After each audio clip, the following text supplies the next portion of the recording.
tym nowym roku szkolnym planuję też robić serię takich krótkich filmików z gramatyką języka polskiego dla zabieganych, bo wiem, jak to jest nie mieć czasu na naukę języka, więc jeśli tak jak ja jesteś młodym rodzicem albo masz inne rzeczy na głowie, nie tylko język polski, co jest absolutnie normalne i nie masz czasu na naukę, te filmiki będą właśnie dla Ciebie.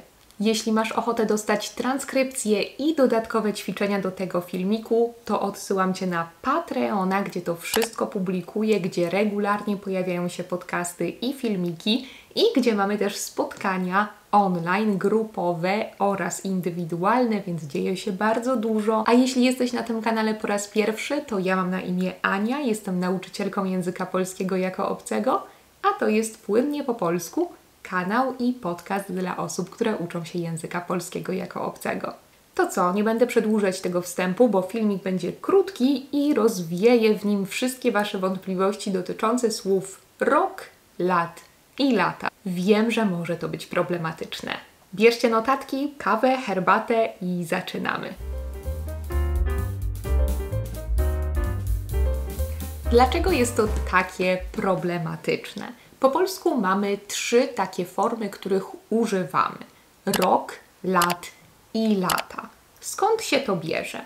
Przede wszystkim liczba pojedyncza i liczba mnoga nie są takie same, bo 1 to zawsze rok. To jest liczba pojedyncza. Dlatego kiedy nie ma ktoś więcej lat albo mówicie tylko o 1 roku, używamy słowa rok. Moja córka ma rok. Rok temu wzięliśmy ślub. Kiedy natomiast jest to więcej, to mamy możliwość użycia formy lat i lata. Kiedy mówimy 2, 3 albo 4, to potem używamy formy lata, bo lata to jest forma w mianowniku w liczbie mnogiej od słowa rok, więc to jest ta podstawowa, niezmieniona forma. Rok i lata, liczba mnoga. Natomiast kiedy mówimy 5 i więcej, to już używamy formy lat. W języku polskim zawsze, kiedy macie liczby większe niż 4, to znaczy od 5 w górę, wtedy używamy zawsze dopełniacza. I dlatego też będziemy używać formy dopełniacza od słowa lata. A forma w dopełniaczu to lat. 5 lat, 6 lat. To tak samo, kiedy mówimy na przykład, że mój sąsiad ma 2 koty, ale moja sąsiadka ma 5 kotów. Tutaj też zmieniacie formę. 2, 3 i 4 wymaga użycia mianownika, czyli tej normalnej, podstawowej formy.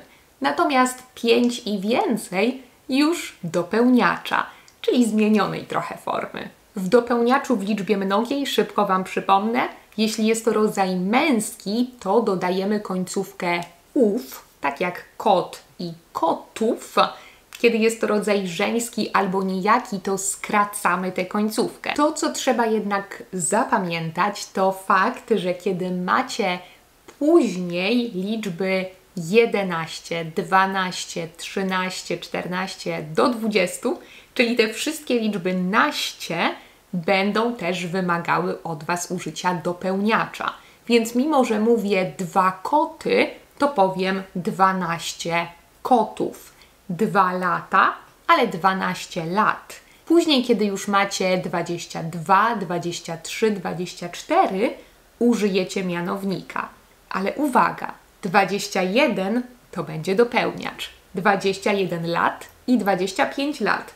Ale 22 lata. Wiem, że może to się wydawać skomplikowane i czasem nawet kiedy rozumiemy to w teorii, to potem trudno przełożyć to na praktykę, ale wierzę, że sobie z tym poradzicie. Możecie sobie zawsze to kojarzyć też ze słowem złoty. Kiedy mówimy o pieniądzach, to mówimy, że mamy na przykład 2 złote, 3 złote, 4 złote, ale już mówimy, że mamy 5 złotych. Bardzo często używamy więc tych form przy wszelkich miarach, wagach. Tak samo mówimy 2 kilogramy, ale 5 kilogramów. 20 metrów, 23 metry. Żeby trochę poćwiczyć, napiszcie mi w komentarzu jakieś zdanie z tymi formami. Rok, lat lata. Mam nadzieję, że sobie z tym poradzicie.